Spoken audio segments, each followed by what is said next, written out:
July 30, 1796. Messages arrive at Napoleon's headquarters faster than his staff can place them on the map. Masséna has been driven from the heights above the Adige. French troops are falling back from Rivoli. To the west of Lake Garda, another Austrian force has broken through at Salò and entered Brescia. The road connecting Napoleon to Milan is threatened, and inside Mantua, the Austrian garrison is waiting to be rescued. For 3 months, Napoleon has moved forward. Now every arrow on the map points toward him. His army is spread across northern Italy. His siege guns are fixed around Mantua. 2 Austrian forces are descending on opposite sides of Lake Garda, and if they unite, they may possess enough strength to crush the French between them. The young general who promised his soldiers victory is about to make a decision that looks like defeat. He will abandon the siege. He will leave behind the heavy guns France can barely replace, and he will make an army disappear before the Austrians can close their hands around it. After entering Milan in May 1796, Napoleon's campaign had not ended. Austrian forces still controlled Mantua, one of the strongest fortresses in northern Italy. The city stood within a landscape of lakes, marshes, and narrow causeways. Its walls protected the main Austrian base south of the Alps. As long as Mantua remained in enemy hands, French control of Lombardy could not be secure.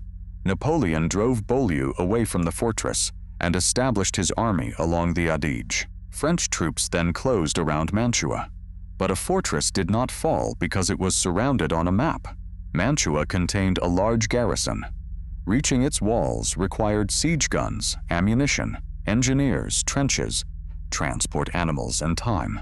Summer heat and disease worked on both besiegers and defenders. Every day the French remained in place gave Vienna time to prepare another army. The fortress was formidable because the surrounding water was part of its defense. 4 shallow lakes and broad marshes restricted movement to a small number of roads and causeways. An attacker could not simply surround the walls with one continuous line. French posts had to watch separated approaches while supply convoys moved over roads vulnerable to raids. Inside Mantua, the garrison consumed food faster than it could be replaced. Fever spread through crowded quarters. Civilians and soldiers competed for increasingly expensive provisions. Yet the fortress still possessed artillery, trained troops, and the expectation of relief. Outside, the French were also suffering. The Army of Italy had advanced faster than its administration could follow. Requisitions provided food, but they also increased hostility in the occupied countryside. Horses died from exhaustion.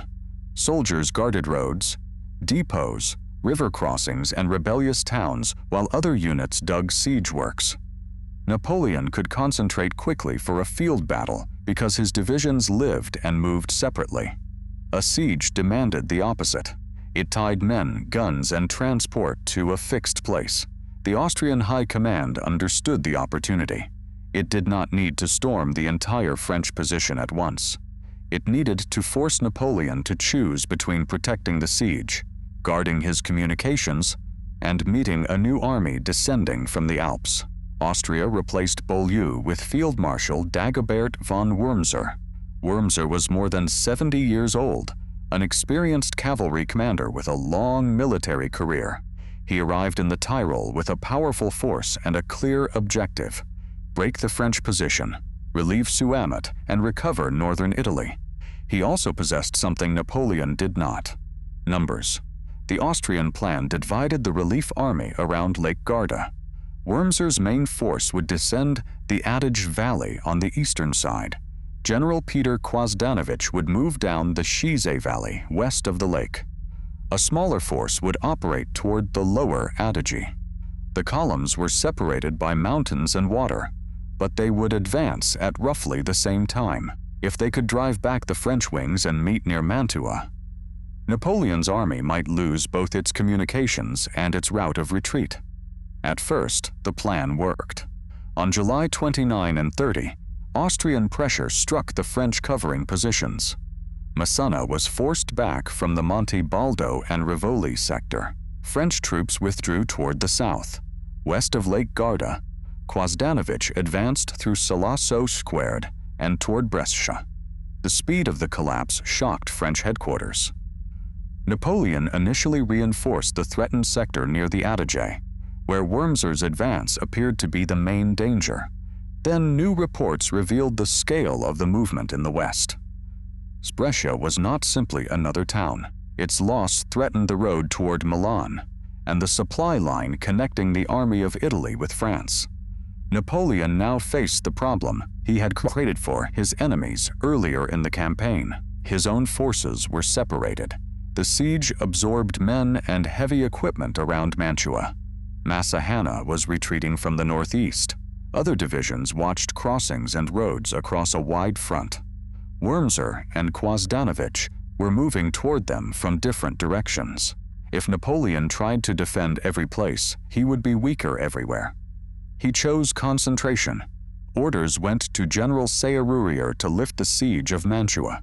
Guns that could not be moved were spiked or abandoned. Ammunition and siege equipment were destroyed. The French had spent weeks assembling this material. In hours, much of it was sacrificed. To the soldiers leaving the trenches, the decision must have looked disastrous. The Austrian garrison remained undefeated. The enemy relief army was advancing. Valuable guns lay behind them, but the siege equipment had become an anchor.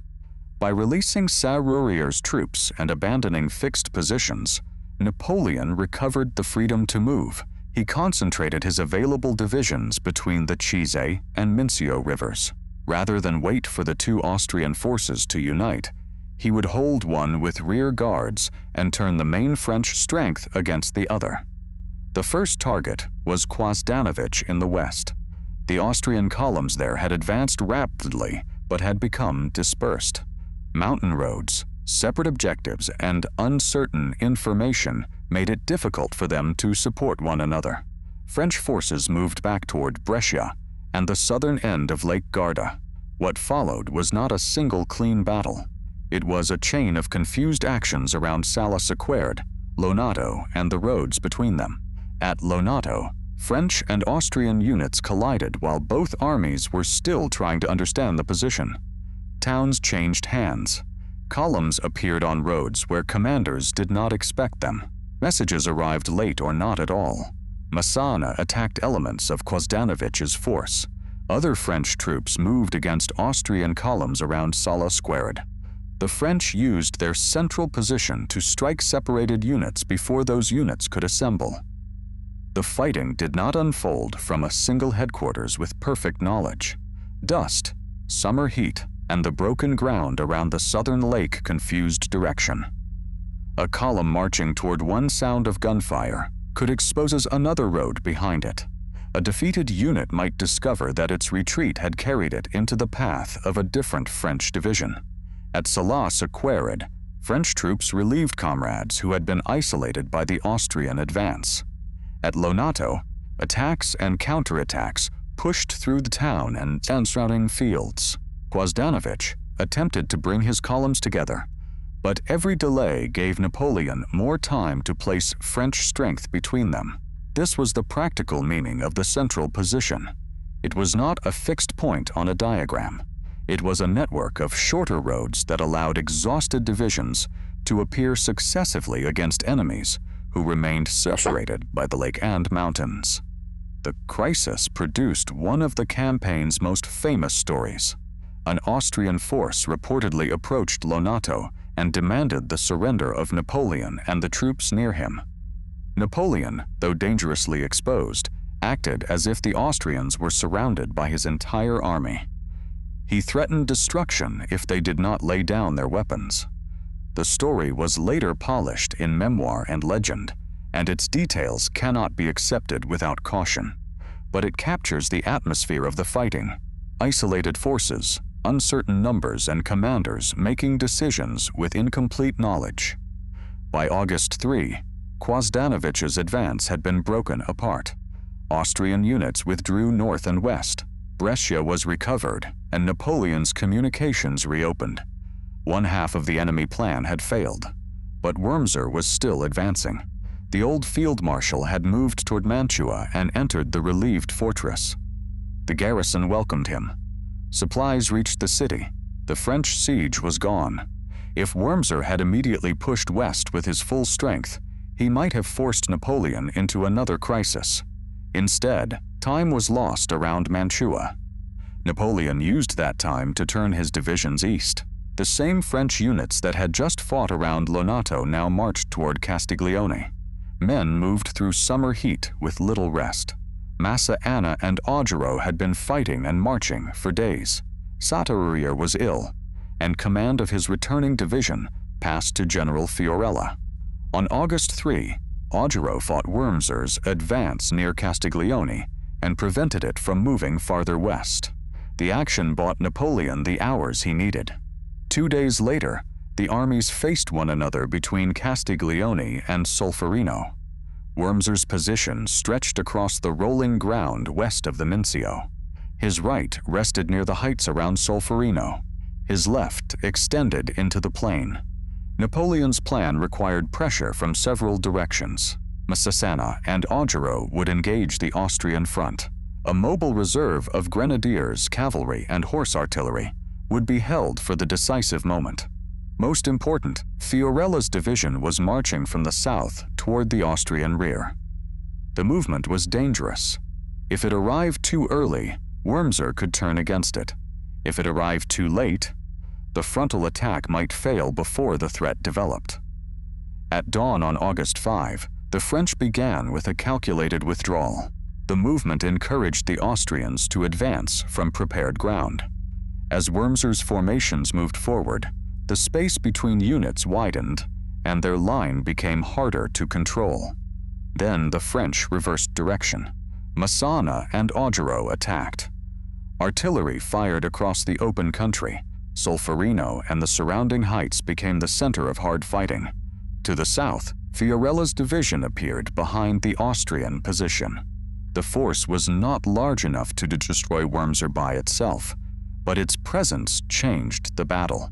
Austrian commanders now had to face an enemy in front and a threat near their rear. Napoleon committed his reserve. Grenadiers moved against the center. French cavalry attacked in the plain.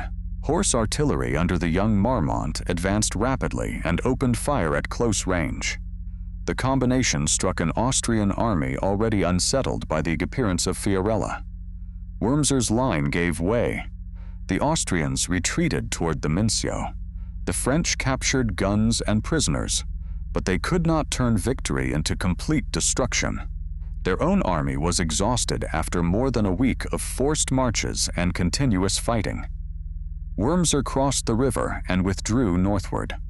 Castiglione did not restore the siege guns abandoned at Mantua. It did not end Austrian resistance in Italy. It did not remove the fortress, but it destroyed the first great relief attempt. The victory revealed a pattern that would define Napoleon's campaigns. When threatened from several directions, he did not necessarily retreat away from danger. He surrendered space, abandoned equipment, and concentrated in the center. He accepted weakness at one point to create superiority at another. Then he fought his enemies in sequence. First Quosdanovich around Lonato, then Wurmser at Castiglione. The method depended on speed, information, and the endurance of ordinary soldiers. On a clean map, divisions slide smoothly between rivers. On the ground, men marched hungry through summer heat, fought, turned around, and marched again. Napoleon's concentration worked because they continued moving. The cost was also real. The siege of Mantua had to begin again. Heavy guns had been lost. Disease continued inside and outside the fortress. Austria remained determined to rescue the garrison. Wurmser had been defeated but not finished. Within weeks, he would return through the mountains in another attempt to reach Mantua. Napoleon would pursue him through Rovereto and Bassano. Wurmser would eventually enter the fortress, not as its liberator, but as another commander trapped within its walls, and Vienna would send yet another army. By November, French soldiers would be exhausted, their confidence weakening, and their enemies advancing as again. This time, Napoleon would lead them away from the open ground and into a landscape of rivers, narrow causeways, and marshes. At a small village called Arcole, the campaign would become a struggle measured not in weeks, but in bridges, fields, and hours.